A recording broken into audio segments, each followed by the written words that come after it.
Lagay ng ekonomiya, kalakalan, negosyo at iba pa. Atin ang alamin dito sa Ang Pilipinas Ngayon. Magandang araw! Narito tayong muli para sa segmentong Balitang Negosyo at Kalakalan. Muling iginiit ni Finance Secretary Ralph Recto na walang bagong buwis sa ilalim ng Administrasyong Marcos. Sa isang panayam kay Recto, sinabi nito na ang focus ngayon ng gobyerno ay paghusayin ang tax collection sa pamagitan ng digitalization. Umaasa rin ito na hindi magkaroon ng triggers na posibleng magpuwersa sa kagawaran ng pananalapi na magpataw ng bagong tax measures. Pagdidiin ni Recto, last resort ng administrasyon na magtaas ng buwis dahil para sa kanya, mataas na ang mga buwis sa bansa kung saan 60% ng kita ng gobyerno ay mula sa indirect taxes. Pinabulaanan naman ng kalihim na may kinalaman ang kanyang posisyon sa pagbubuwis sa kanyang political plans.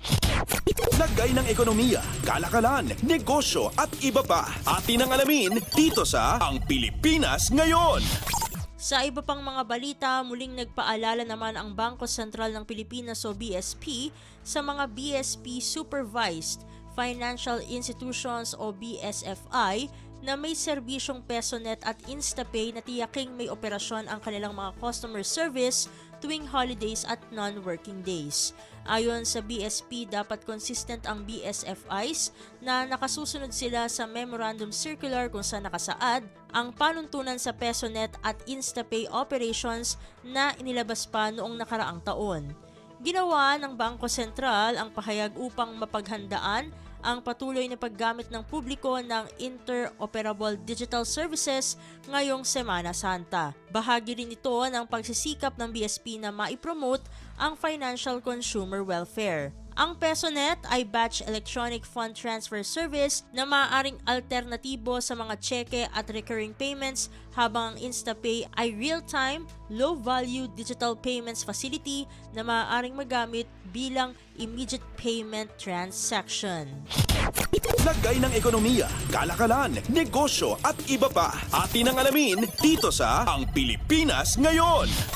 At sa pagtatapos ng ating segmento, hinikayat naman ni Social Security System o SSS President at CEO Rolando Ledesma Macasaet ang Overseas Filipino Workers o OFW sa Singapore na mag-avail ng SSS Voluntary Provident Fund Program o ang Workers Investment and Savings Program o WISP+.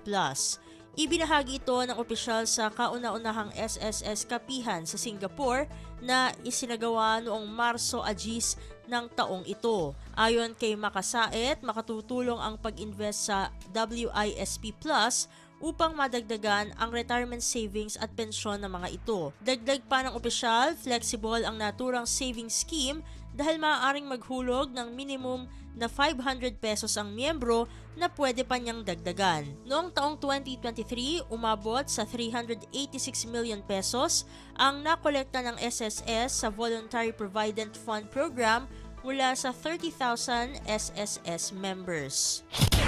Lagay ng ekonomiya, kalakalan, negosyo at iba pa. Atin ang alamin dito sa Ang Pilipinas Ngayon. At dito na nagtatapos ang ating segmentong Balitang Negosyo at Kalakalan. Para sa Radyo Pilipinas World Service, ito si Steph Vicente. Muli, magandang araw. Lagay ng ekonomiya, kalakalan, negosyo at iba pa. Atin ang alamin dito sa Ang Pilipinas Ngayon.